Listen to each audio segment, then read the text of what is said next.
Sun Tzu, The Art of War. Chapter 3. Attack by Stratagem. In the practical art of war, the best thing of all is to take the enemy's country whole and intact. To shatter and destroy it is not so good.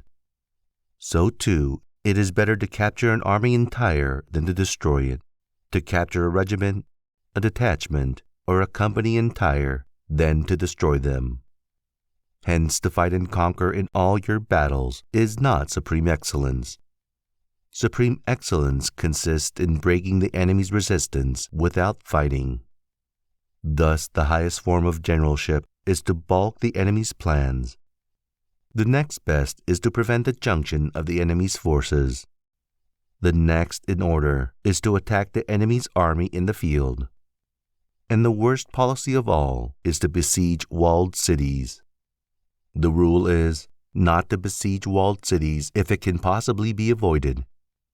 The preparation of mantlets, movable shelters, and various implements of war will take up 3 whole months, and the piling up of mounds over against the walls will take 3 months more. The general, unable to control his irritation, will launch his men to the assault like swarming ants, with the result that 1/3 of his men are slain, while the town still remains untaken. Such are the disastrous effects of a siege. Therefore, the skillful leader subdues the enemy troops without any fighting. He captures their cities without laying siege to them. He overthrows their kingdom without lengthy operations in the field. With his forces intact, he will dispute the mastery of the empire, and thus, without losing a man, his triumph will be complete.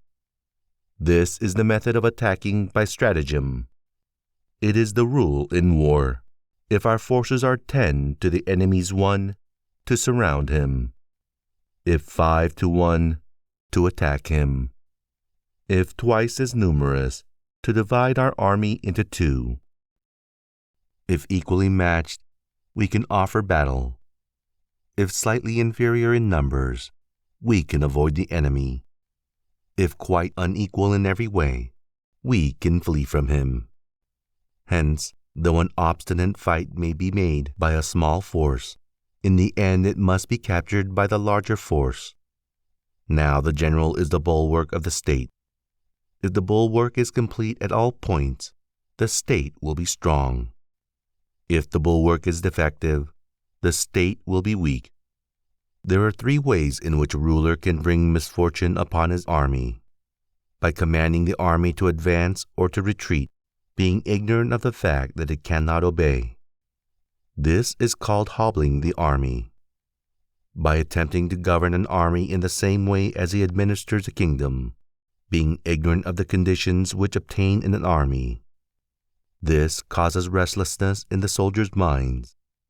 By employing the officers of his army without discrimination, through ignorance of the military principle of adaptation to circumstances. This shakes the confidence of the soldiers. But when the army is restless and distrustful, trouble is sure to come from the other feudal princes. This is simply bringing anarchy into the army and flinging victory away. Thus we may know that there are 5 essentials for victory. He will win who knows when to fight and when not to fight.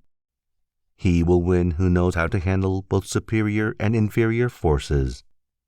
He will win whose army is animated by the same spirit throughout all its ranks.